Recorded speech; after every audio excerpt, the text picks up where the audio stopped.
16h-17h, Sud Radio, c'est votre avenir, Alexandre Delaval. Soyez les bienvenus dans votre émission, c'est votre avenir. Et durant 7 heures, je réponds à toutes vos interrogations. Mais aujourd'hui, on va parler d'un sujet dont on parle peu, celui du syndrome, non pas du sauveur, mais j'ai tout simplement d'un syndrome on peut avoir, du survivant, exactement. Alors, peut-être certains d'entre vous qui nous écoutez, vous avez échappé à un accident ou à un événement tragique. Alors même si cela semble être quelque chose de positif, d'être un survivant, eh bien ça arrive que parfois ça devienne une véritable torture quand on vit le syndrome du survivant. C'est notre sujet du jour. Alors vous avez peut-être vécu une catastrophe, un événement tragique, vous avez envie de témoigner, un seul numéro 0826 300 300. Et bien entendu, je répondrai à toutes vos interrogations, vos préoccupations du moment, un sujet dont vous pouvez avoir comme interrogation. N'hésitez pas à le faire. Un seul numéro, 0826 300 300. Zach est au standard et vous attend. Sud Radio, c'est votre avenir, le sujet du jour. Et oui, comme je disais, un sujet dont on n'aborde pas beaucoup dans notre société, celui du syndrome non pas du sauveur comme j'ai voulu dire, mais tout simplement du syndrome du survivant. Et dès lors qu'une personne survit à une tragédie ou un accident, il est commun qu'elle soit par la suite victime de ce syndrome-là. Le syndrome du survivant a d'abord été identifié dans les années 60. Les personnes qui souffrent de ce syndrome vivent avec de la résurgence des souvenirs et aussi de l'anxiété, avec bien sûr de la culpabilité, comme se sentir coupable de la mort des autres, mais surtout coupable de leur avoir survécu et de ne pas avoir pu sauver les autres. Le syndrome du survivant est une sorte d'ironie tragique et consciente, ce que les autres pourraient croire positif, c'est-à-dire avoir survécu à un événement tragique, devient un véritable traumatisme. Faire son deuil et en venir à l'acceptation et au soulagement de la vie doivent être suivis d'une thérapie qui est plus que nécessaire pour les survivants. Alors peut-être que ça vous est malheureusement arrivé de vivre un événement tragique et vous avez été sauvé par la vie, mais certaines personnes d'entre vous n'ont pas pu le faire ou ne vous sentir responsable de quelqu'un qui est décédé proche de vous. Et si vous avez des témoignages sur ce sujet, n'hésitez pas à intervenir à l'antenne de Sud Radio dans C'est votre avenir. Et Sud Radio, c'est votre avenir, Alexandre Delaval. Et à présent, j'ai le plaisir d'accueillir Sandrine. Bonjour Sandrine. Oui, bonjour Alexandre. Bienvenue à l'antenne de Sud Radio, Sandrine. Sandrine, vous nous appelez d'où ? De Bayonne. De Bayonne. Juste à côté. Bien, oui, juste à côté. Vous avez du beau temps ? Non. Non, c'est pas grave. C'est pas grave, mais dans votre cœur peut-être. Oui, beaucoup. Voilà. Alors aujourd'hui, on parle du syndrome du survivant. Oui. Je vous souhaite ne pas avoir vécu ce genre d'événement ou de tragédie. Est-ce que vous avez vécu ce genre de choses ou pas ? Alors, disons que quand j'étais bébé, j'ai eu une maladie dont je ne sais plus le nom, qui était une grosse déshydratation. Oui. Et j'étais condamnée.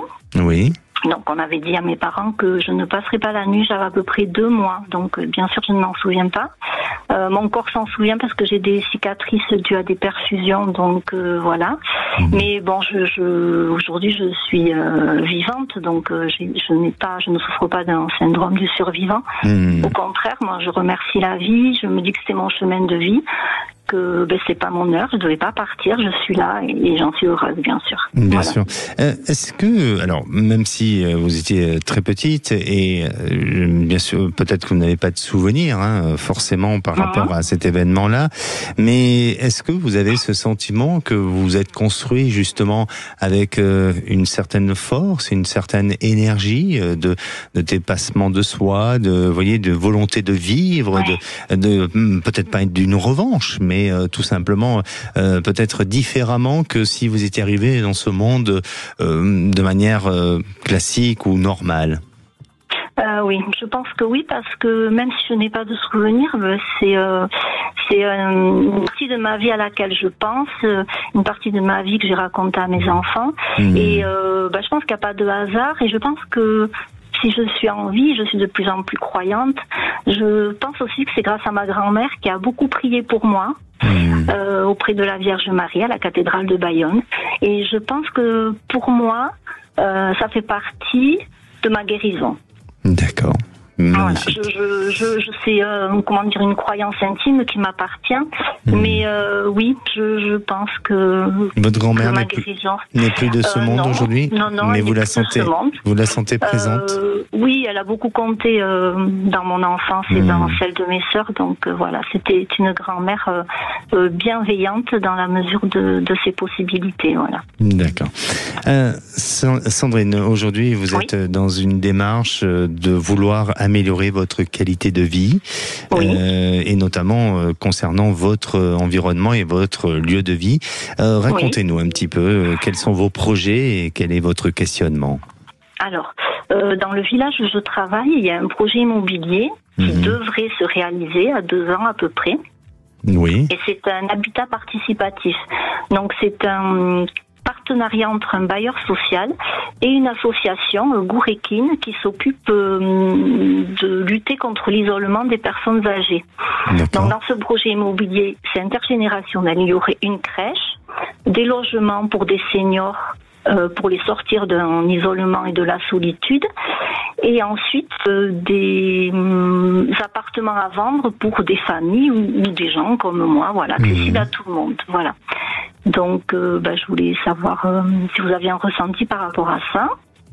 Oui. Sachant que si je me lance dans ce projet, j'en ai très envie, il faut que je vende l'appartement dans lequel je suis aujourd'hui. Donc il faut que tout soit aligné, si vous voulez, parce que la vente de mon appartement, va dépendre ma possibilité d'achat pour ce nouveau lieu. Alors, j'aime bien cette interprétation et en tous les cas cette définition de ce que vous faites pour que tout soit bien aligné. Parce qu'effectivement, je crois que ce projet vous tient à cœur et la philosophie de ce projet vous correspond totalement. C'est pour ça, voilà, c'est pour ça que à la fois vous avez envie de vous lancer dans ce projet. Pour moi, c'est un projet qui est raisonnable, c'est un projet qui je dirais correspond à vos attentes et d'un point de vue matériel et financier, il répond aussi à cette possibilité-là. Donc, je crois que les choses vont s'aligner pour vous et elles vont se mettre en place. Et certainement encore plus parce que l'idée de cette conception d'idée, de projet sur lequel vous y penchez dessus aujourd'hui, eh bien, vous donne vraiment l'envie de le faire et ça vous convient et ça vous correspond totalement. Donc, pour moi, oui, ça va se faire, Sandrine. Je sens que c'est un joli projet, je sens qu'il y a de bonnes possibilités.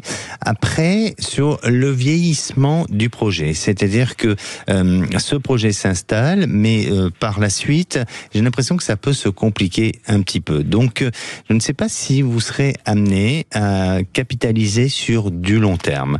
Mais je vous dis pas ça pour renoncer, pas du tout, mais tout simplement peut-être pour faire attention et surtout d'être vigilante de la manière dont vous allez investir ou de la manière aussi s'il y avait la possibilité de revendre à un moment donné, s'il y avait la possibilité de faire une plus-value dessus ou d'identifier les choses pour que vous vous retrouviez pas dans une situation ou dans une impasse ou dans une difficulté dans le temps.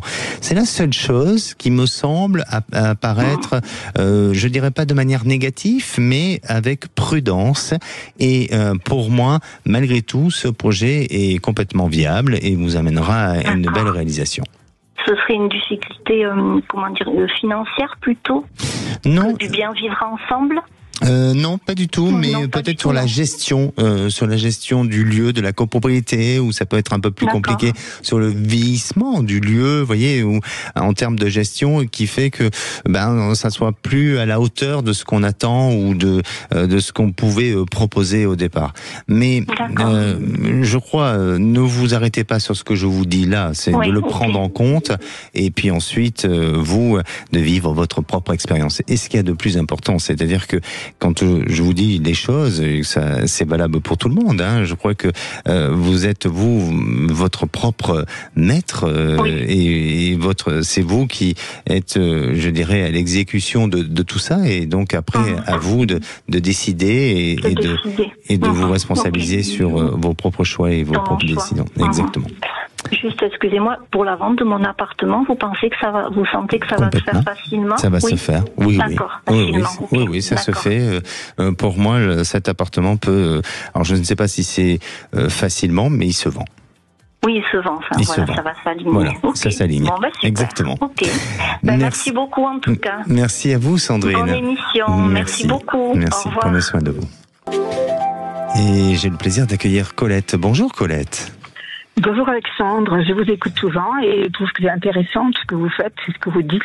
Donc aujourd'hui, ça m'incombait, hein.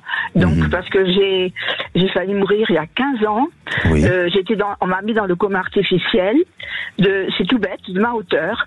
Oui. Je suis tombée et avec erreur médicale sur erreur médicale. L'endroit où je suis tombée, j'étais hospitalisée par des pompiers et j'ai eu une double cassure de la malléole. C'était tout simple, sauf qu'il y a eu une erreur médicale, pas d'anticoagulant, donc j'ai fait une phlébite. La phlébite, ça s'est mal passé, donc j'étais sur le secteur de Libourne, donc j'étais hospitalisée à Libourne et à Libourne, il y a eu une erreur médicale d'une interne qui m'a donné trop d'anticoagulants avec des anti-inflammatoires. Donc je me suis retrouvée entre la vie et la mort puisque on se prononçait pas et hospitalisée en SAMU immédiatement sur les tripodes à Bordeaux.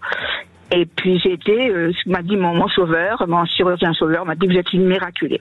Donc voilà. Et moi, ce qui me, en ce moment dans ma tête, c'est que j'ai perdu ma fille il y a 5 ans de la maladie de Charcot et que moi je suis pas morte, alors que je devais mourir. Et je suis pas morte. Voilà. Et vous avez ce sentiment de vivre ce syndrome du survivant?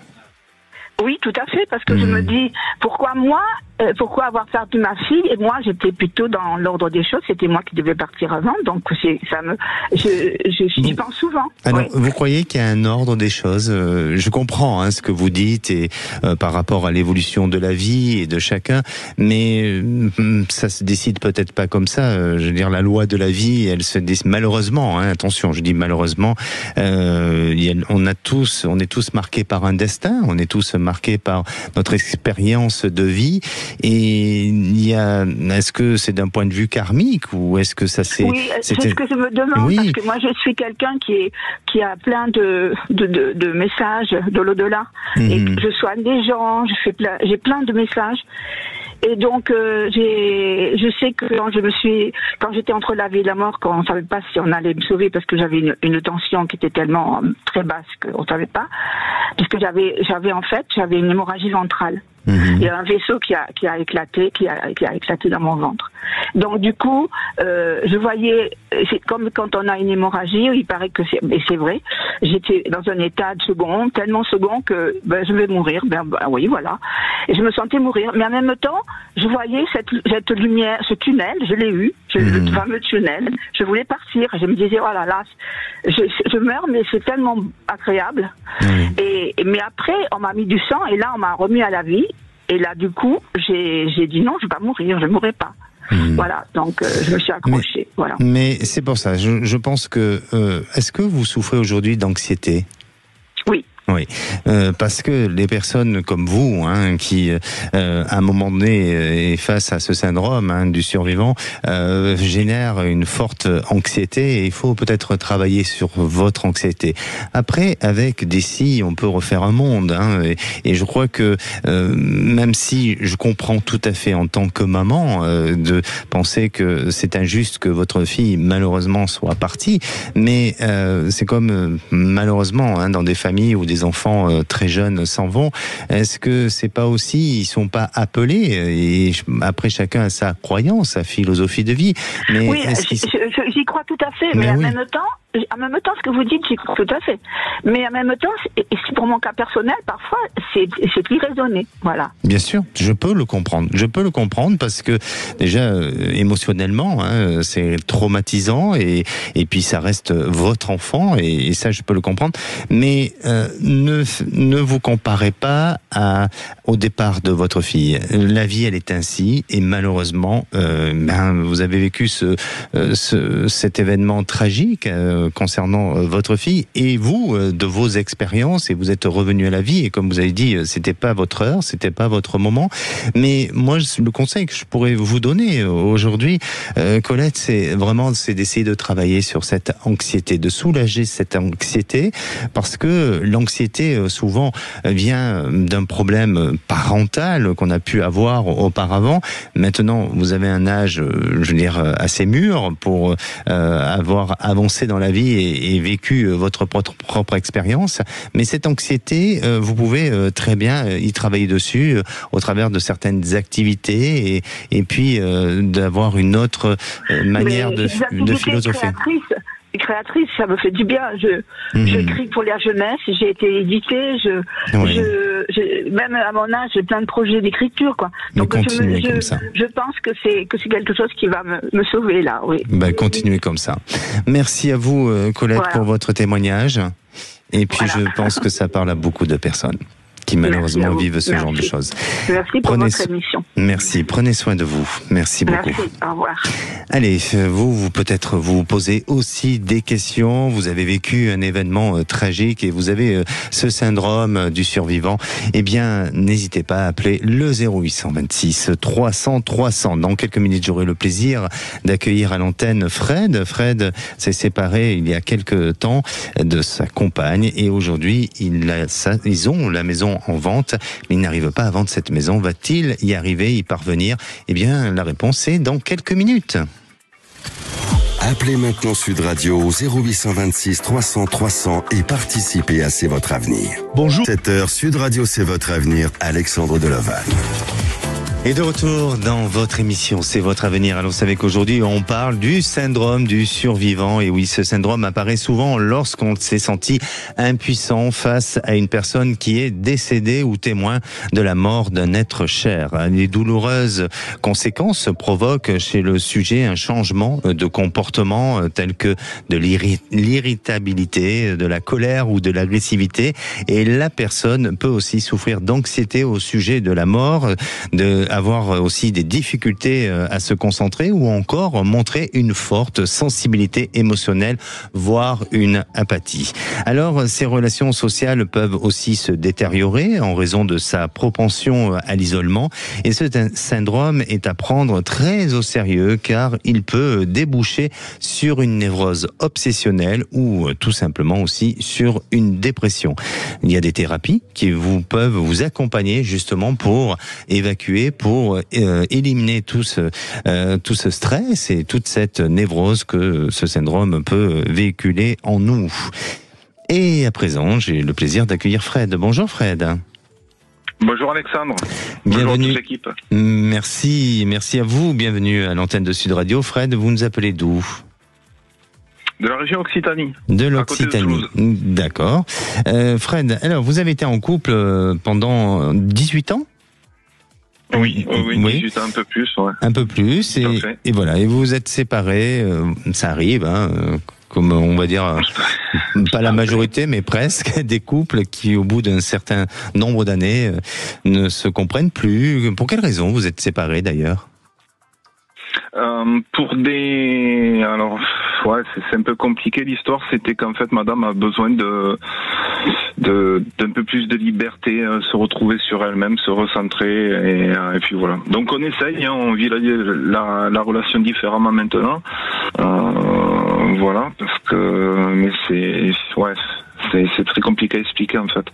Il n'y a pas eu d'adultère, mais bon voilà, c'était la fin du couple et on essaye de le vivre différemment maintenant et on verra ce que demain en est. Une lassitude, un petit peu. Voilà, oui voilà, tout à fait, la routine, la lassitude et puis voilà. D'accord. Alors aujourd'hui vous avez une maison en vente, puisque ensemble vous avez construit cette maison. La maison est en vente et vous avez du mal à la vendre, cette maison, c'est ça ? C'est ça, ouais. Alors, elle est à la vente depuis novembre, fin novembre, début décembre. Très peu de visites. La maison me plaît. Sauf qu'en fait, j'ai besoin de vendre cette maison pour pouvoir me projeter. Projeter dans le sens où ce qui est le plus compliqué pour moi, c'est pas l'arrêt de la rupture, même si c'est terriblement douloureux, je le souhaite à personne. Mais c'est surtout la projection que j'ai du mal à me voir, en fait, dans le futur. Voilà, j'ai besoin de la vente pour pouvoir soit acheter quelque chose ou rénover quelque chose, je ne sais pas encore. Et j'avais besoin d'un éclaircissement de votre côté. D'accord. Alors pensez à cette maison et donnez-moi une couleur, s'il vous plaît. La première couleur qui me vient à l'esprit, c'est le rouge. Le rouge.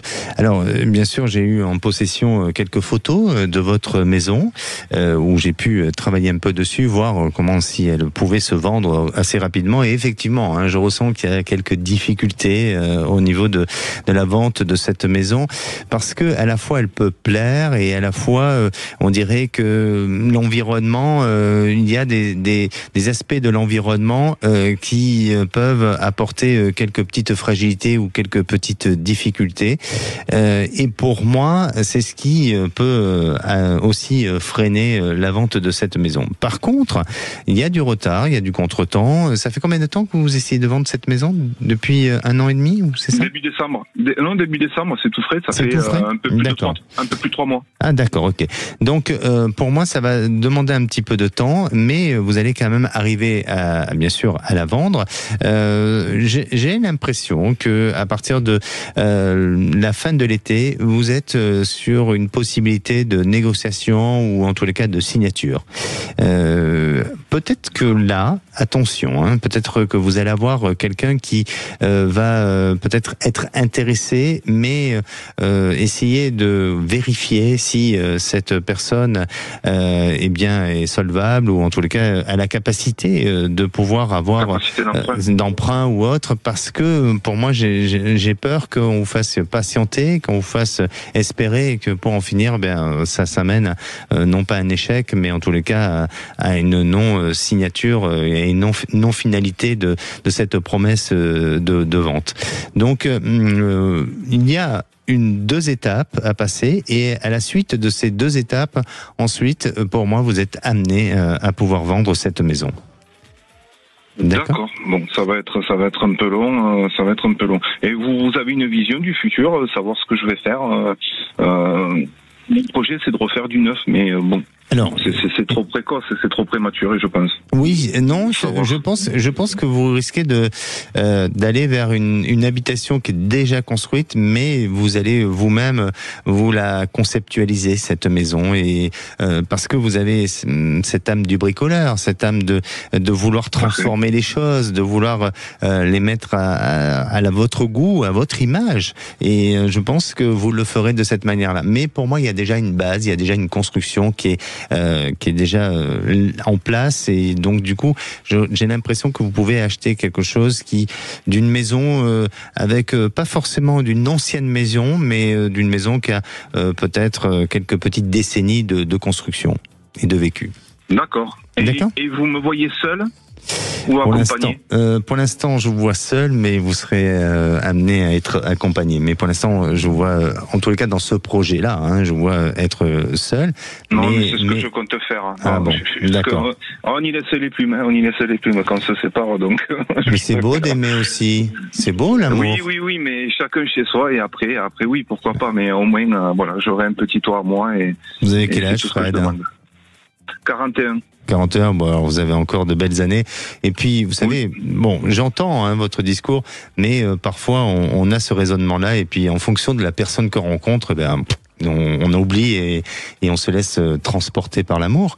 Et ne conceptualisez pas trop ces choses-là de manière rigide et laissez faire. D'accord ? Allez, entendu. Mais bon. J'entends très bien ce que vous me dites. Allez, prenez soin de vous et puis tenez-nous au courant. Allez, pas de soucis. Merci, à bientôt. Merci. Allez, bientôt, au revoir. Et vous avez peut-être besoin d'avoir des réponses à vos questions, vous avez besoin de connaître votre futur, qu'est-ce qu'il va se passer chez vous, dans votre environnement, dans peut-être aussi dans votre travail, dans votre vie sentimentale.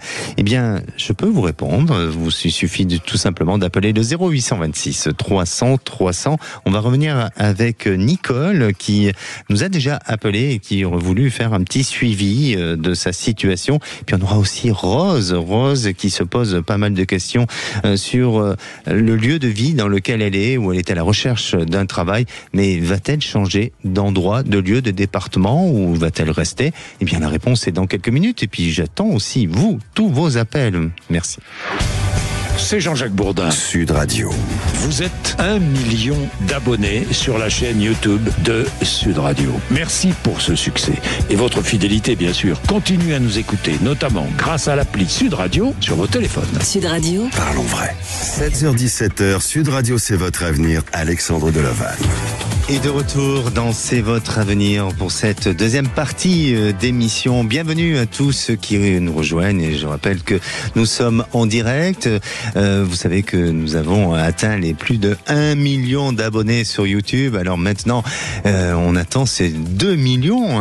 N'hésitez pas à nous rejoindre aussi sur YouTube. N'hésitez pas à télécharger l'appli Sud Radio, où vous pouvez justement télécharger tous les podcasts, retrouver toutes les émissions, et puis nous suivre depuis notre site et sur tous les autres réseaux digitaux. Et maintenant, je vais accueillir Nicole. Bonjour Nicole. Bonjour Alexandre. Bienvenue à l'antenne de Sud Radio. Alors je sais que vous êtes une fidèle auditrice, Nicole. Oui, c'est tous les jours. Voilà, et parce que vous nous avez appelé il y a quelque temps, et aujourd'hui le sujet du jour, on parle du syndrome du survivant, et le sujet du jour vous a fait réagir, et voilà, et c'est pour ça que on vous fait passer à l'antenne. Pour quelle raison vous avez réagi face à ce sujet ? Et parce que ce qu'a raconté la dame, c'est Colette, non ? Oui, Colette, oui. Voilà. Ça m'a fait penser un peu à moi quelques années en arrière, puisque moi j'ai vécu la même chose, j'ai perdu un enfant. Mais après, bon, c'est différent moi. Après, j'ai pas eu de soucis de santé, rien. Seulement moi, j'en ai voulu à ma maman. D'accord. Pour quelle raison ? Parce que pour moi, elle était plus âgée, comme vous disiez tout à l'heure. Pour moi, c'est pas l'ordre des choses. Oui. Voilà. On doit pas perdre un enfant. Voilà. On doit pas partir. Lui, il doit pas partir avant vous, quoi. C'est pas dans la logique. Oui, je comprends. Mais est-ce qu'il y a une logique à tout ça ?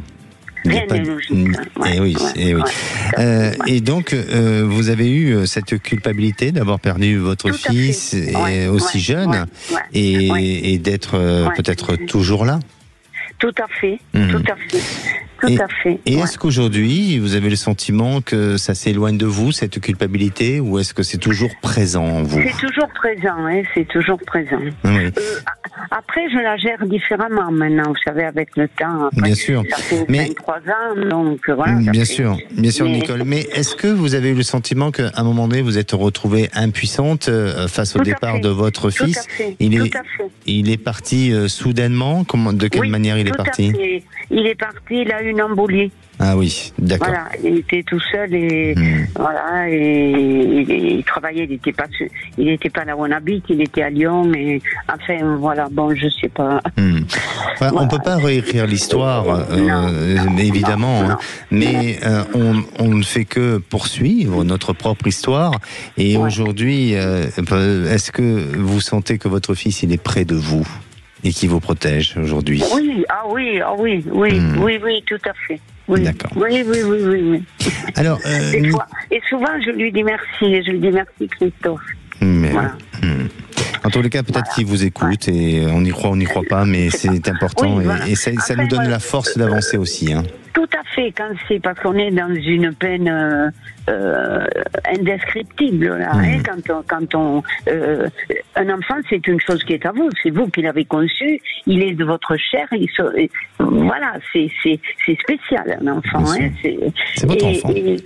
Voilà, tout à fait. Alors, Nicole, oui. vous, aujourd'hui, vous avez peut-être une question concernant une situation, parce que vous avez appelé en septembre. C'était ça, hein, vous nous avez appelé en septembre. Oui, à peu près, oui.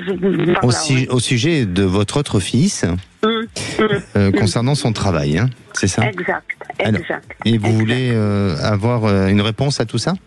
Voilà, si vous voyez quelque chose de positif, ou parce que ça fait un moment qu'il attend son fameux contrat, là on lui dit oui, ça arrive, mais rien ne vient, quoi, voilà. Donc il passe à côté d'autre chose, peut-être. Est-ce que dans son travail, il y a une activité commerciale ? Non, du tout. Non. Et il travaille dans quel secteur ? Il travaille sur les plateformes. Sur les plateformes, d'accord. Alors c'est bizarre parce que pour moi je vois un changement et je le vois avoir peut-être une autre opportunité, une proposition et d'une entreprise où il y a une activité commerciale qui est très développée. Je ne dis pas que lui il va travailler dans le système en tant que commercial, hein, mais on dirait qu'il y a quelque chose comme si cette entreprise produisait des choses pour un développement commercial. Et il y a une autre opportunité qui va se présenter à lui. En tous les cas, je ne le sens pas aujourd'hui, dans son travail actuel, je ne le sens pas en danger. Et même si il n'a pas de contrat, ça semble continuer. Il est toujours en activité. Oui. Et justement, là, il attend, parce que la société pour laquelle il travaille, elle est très diversifiée. Vous savez, alors peut-être qu'il va changer de position, enfin de aller sur autre chose. C'est possible parce qu'elle a peut-être plusieurs filiales cette entreprise-là. Tout à fait, voilà. Ok. Le mot. Alors exactement. Le mot, voilà. Et je pense qu'il peut très bien se faire repérer, ou en tous les cas, on peut lui apporter on lui donner une proposition et lui donner aussi une opportunité d'évoluer et d'avoir un contrat, mais peut-être dans une autre filiale, où là il y a un peu plus de développement commercial, même si son poste et sa fonction n'est pas dirigée directement à un système commercial. Mais ça va bouger et il n'y a pas de danger à avoir. C'est-à-dire que pour moi, c'est quelqu'un qui est reconnu, qui est apprécié dans son entreprise, et je pense que voilà, c'est une valeur sûre et on fera en sorte de le protéger et de faire en sorte aussi que pour lui les choses puissent avancer et évoluer dans le bon sens. D'accord ? Bon, je suis rassurée. Est-ce que je peux vous demander autre chose aussi je vous rappelle. Oui, je préfère, voilà, parce qu'on a d'autres auditeurs qui nous attendent. Il faut laisser la place à tout le monde. Mais vous êtes adorable. Voilà, c'est ce qu'on appelle la générosité. Moi, je vous adore aussi. Hein. J'adore les gens généreux. Merci à vous. Prenez soin de vous. À bientôt, Alexandre. Merci. Encore merci. Mille merci. Mille merci. Et j'ai le plaisir d'accueillir Florence. Bonjour Florence. Oui, bonjour Alexandre. Vous imaginez, Florence, que Nicole voulait prendre votre place, hein ? Oui, c'est vrai. Elle était bavarde, hein ? Elle était très généreuse, on va dire. Très généreuse, voilà. Et à un moment donné, elle a dit, bon d'accord, je laisse ma place à Florence. Florence, vous nous appelez d'où ? Des Bouches-du-Rhône. Des Bouches-du-Rhône. Et vous avez 54 ans. C'est ça. Bientôt ? Tout à fait. Non, bientôt. Aujourd'hui, mais c'est aujourd'hui. Oui, aujourd'hui. oui. Peut-être qu'on peut vous faire un petit anniversaire. J'ai ma réalisatrice Marie qui est en train de chercher sur ses boutons. Vite. Mais bon, voilà. Pas prévu. C'est pas prévu. Vous voyez, comme quoi le direct, parfois, elle n'a pas eu le réflexe à temps, mais c'est pas grave. Ça sera pour une prochaine fois. Oui, Florence, vous nous appelez pour votre fils. Oui. Vous vous inquiétez sur justement sa situation. Il a subi un licenciement économique. Il est actuellement au chômage. Tout à fait. Quelle est votre question ? En fait, il se pose beaucoup de questions en fait sur soit sa reconversion, soit sur son projet professionnel. Donc, il ne sait pas trop s'il il doit rester dans la même branche qu'il est actuellement, s'il doit ouvrir quelque chose. Enfin voilà, il se pose beaucoup de questions et c'est très compliqué pour lui en fait. Alors, pensez à votre fils et donnez-moi une couleur, s'il vous plaît. Rose. Le rose.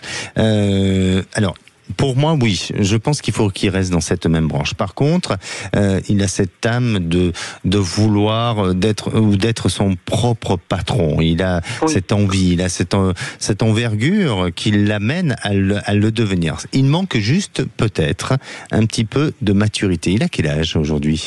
Il a 26 ans. Oui, bon. À 26 ans, on peut être mature, mais il est un peu immature, effectivement. Voilà, mais quand je parle d'immaturité, c'est pas forcément intellectuellement. Hein. Ça peut être peut-être par la manière de se projeter dans l'avenir, la manière de gérer, la manière, vous voyez, de plein de choses, ou par un peu ou un manque d'expérience sur certains aspects, ce qui veut dire que voilà, il y a ce manque de maturité. Mais ça vient et c'est en train de se mettre en place. Et là, entre ses 27 ans et ses 29 ans, il est dans une transformation totale. Alors il peut vouloir songer à changer de métier parce que voilà, il a été, je veux pas dire malmené auparavant, mais il a eu des expériences qui lui ont été difficiles et surtout qu'il est dans un métier qui est pas évident non plus. Mais pour moi, faut pas qu'il lâche. Il faut qu'au contraire, il reste centré sur ce qu'il est, sur la capacité d'apporter. Et vous verrez que le jour où lui-même aura l'idée d'un projet professionnel, il le fera bien sûr pour réussir, pour que ça soit ce projet une victoire, mais il le fera aussi dans la volonté d'apporter aux autres. Et il ne fera pas de la restauration seulement pour vendre de l'alimentaire et de la cuisine. Il le fera aussi pour créer un climat harmonieux et qui va permettre que les gens viennent et se sentent très bien dans ce lieu, dans cet endroit. Donc, pensez plus à un snack ou enfin voilà, c'est après possible que ce soit un snack, mais je vois quelque chose de détendu, vous voyez, quelque chose où on a l'impression, je veux pas dire d'être au bord de la plage, mais il est où d'ailleurs en France ? Il a le projet d'être plutôt dans le Var, effectivement, au bord de plage. Voilà, plutôt détendu, bord de plage, quelque chose comme ça, et où on peut carrément, peut-être il y a des transats à côté, où s'asseoir tranquillement. Et je le vois dans cet état d'esprit-là, d'accord ? Mais c'est pas tout de suite, et pour l'instant, il va trouver un travail, mais il faut qu'il ne se laisse pas aller dans cette période de licenciement. Il faut surtout qu'il se bouge et qu'il avance. Ok, super. Merci beaucoup, Alexandre. Alors attendez, je vais quand même vous souhaiter un joyeux anniversaire. Et oui, Florence, on vous souhaite. Trouvé le bouton ? Voilà, on a trouvé le bouton. Effectivement, toute l'équipe de Sud Radio vous souhaite un très bel et heureux anniversaire. Merci beaucoup à toute l'équipe. Merci pour votre générosité. Merci. Au revoir. Allez, on va faire une petite pause et si vous aussi vous souhaitez poser des questions, si aujourd'hui c'est votre anniversaire que vous souhaitez bien fêter votre anniversaire en direct à l'antenne de Sud Radio, n'hésitez pas à appeler le 0826 300 300. Marie a juste retrouvé le bouton, donc tout est parfait. Zach est là souriant au standard et donc on peut vous faire un magnifique accueil. Et nous on va se retrouver dans quelques minutes avec Karine. Karine aimerait savoir si elle pourra renouer avec sa vie sentimentale. Elle a vécu pas mal de choses et éprouvantes aussi. Et est-ce qu'aujourd'hui, l'amour va être à nouveau au rendez-vous ? On en parle juste dans quelques minutes. Retour de C'est votre avenir dans un instant sur Sud Radio. 17h, Sud Radio, c'est votre avenir, Alexandre Delaval. Et de retour pour cette dernière partie avant de retrouver les vraies voix au Global Industries à Lyon, à Eurexpo tout simplement. Et je vais accueillir ma dernière auditrice, Karine. Bonjour Karine. Oui, bonjour Alexandre. Bienvenue à l'antenne de Sud Radio. Je suis un petit peu émue, mais bon, j'avais un peu de crainte, mais en effet, j'avais peur d'être influencée par ce que vous allez me dire, mais c'est vrai qu'on a notre libre arbitre après. Hein. Ben, évidemment, vous avez votre libre arbitre. J'avais un peu de crainte. Voilà. Non, n'ayez aucune crainte, ça va, je suis gentil, vous avez l'habitude de m'entendre, j'imagine, et voilà. Oui, donc, oui. ne vous faites pas de soucis. Et puis, vous avez effectivement votre libre arbitre. Il suffit juste de prendre pour information ce que je dis, mais après, à vous de décider et à vous de faire. Aujourd'hui, vous avez envie de vous renouer avec votre vie sentimentale, parce que vous êtes seule aujourd'hui, Karine ? Oui, je suis seule. J'ai divorcé il y a 20 ans. J'ai eu quelques relations un peu suivies depuis, mais je vis toujours seule. Et depuis ma retraite il y a 2 ans, je suis un peu plus assidue sur les sites de rencontres. Mais franchement, je suis souvent déçue, quoi. Oui. Voilà, c'est pas les personnes que j'attends et quelquefois je me demande c'est toi qui es trop difficile, qui devient une vieille fille, je sais pas. Et par quel moyen vous essayez de rencontrer ces personnes ? Sur les sites de rencontres, essentiellement. Sur les sites de rencontres, d'accord. Oui. Parce que pour moi, de ce que je ressens, c'est que vous avez besoin de vous d'avoir des rencontres, je dirais, en présentiel, ou en tous les cas, d'avoir... Oui, bien sûr. D'ailleurs, je ne reste pas longtemps je communique assez vite, quoi. Hein. Je cherche à rencontrer les personnes assez vite. Exactement. Pour moi, la façon dont vous essayez, hein, je dis pas que c'est la mauvaise façon de rencontrer, mais la façon dont vous essayez de rencontrer peut-être doit se modifier ou doit se changer pour justement rencontrer une personne. Et je le sens, cette rencontre, je la sens plus au travers d'un entourage où cette personne pourra se présenter à ce moment-là, ou dans un lieu public ou autre. Mais j'ai du mal à vous dire que cette personne pourrait très bien, ou cette rencontre pourrait très bien se faire à travers un site de rencontre. À vous de décider, à vous de continuer, de voir ce qui se présente pour vous, mais pour moi... Je me suis désinscrite il y a peu de temps parce que j'ai vu que ça ne menait à rien, quoi. Je veux pas du tout vous décourager, hein, vraiment pas. Mais je vous sens avoir une autre opportunité de rencontre, et notamment par l'entourage, par le biais de l'entourage, au moment où vous êtes dans un environnement extérieur, dans un environnement qui vous amène à pouvoir rencontrer de nouvelles personnes, à avoir peut-être un peu de légèreté, vous voyez, un peu d'amusement, un peu de peut-être autour d'une activité ou d'une festivité, quelque chose comme ça. Et là, il y aurait une jolie rencontre avec un homme qui aussi, un homme seul, qui aura vécu aussi des expériences un peu difficiles sentimentalement, et qui cherche une stabilité et avec une véritable volonté de construire une relation, et non pas et non pas d'être dans une relation éphémère. Donc pour moi, les choses vont se mettre en place progressivement. Ça va demander encore un petit peu de temps, mais vous êtes quand même dans une très bonne période justement à la réalisation sentimentale. Et on dirait que à la période la période du Scorpion, donc cette période du mois de novembre, octobre-novembre, eh bien là vous êtes dans cette période assez positive à une belle rencontre. Et puis prenez ce temps nécessaire pour construire un avenir ensemble, et pour apprendre à vous connaître, pour apprendre à vous apprécier, et pour découvrir tout simplement l'amour. Bon, c'est super.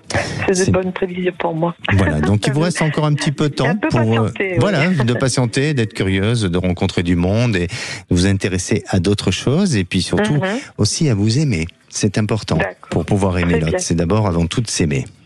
C'est vrai, tout à fait. Oui, merci beaucoup, Alexandre. Merci à vous. Prenez soin de vous. N'hésitez pas à revenir vers nous. Merci. Allez, nous on se retrouve demain. Demain on parlera des lignes de la main. Alors si c'est un sujet qui vous intéresse, n'hésitez pas à venir témoigner à l'antenne, et on va retrouver les vraies voix avec Cécile de Minibus, Philippe David et toute leur équipe au Salon Global Industrie à Lyon, à Eurexpo. Bonsoir Philippe David. Bonsoir Alexandre Delovan. Oui, nous sommes au salon Global Industrie, au parc des expos Eurexpo à Lyon. Énormément de monde. Et nos deux débats du jour à 17h30. L'UE a-t-elle raison de riposter à la hausse des droits de douane américains ? Et oui, les Américains taxent nos produits, on taxe les leurs. Est-ce qu'on a raison ou pas? Venez nous donner votre avis au 0826 300 300. À 18h40, le coup de projecteur des vraies voix. L'IA va-t-elle révolutionner l'industrie? Est-ce que pour vous, l'intelligence artificielle va tout changer? Pourquoi pas faire disparaître le métier d'ingénieur? Venez nous donner votre avis au 0826 300 300. On est bien évidemment avec Cécile de Minibus. Notre vraie voix trame du jour, on va l'appeler comme ça, c'est Loïc Le Floch-Prigent, qu'on connaît bien, éminent industriel. Et on aura plein de vraies voix avec nous pour venir parler industrie et actu en votre compagnie. Une très belle émission à vous tous. Sud Radio, votre attention est notre plus belle récompense. Merci de nous donner toujours la parole dans ces temps difficiles. Pour ça, Sud Radio champion. Sud Radio, parlons vrai.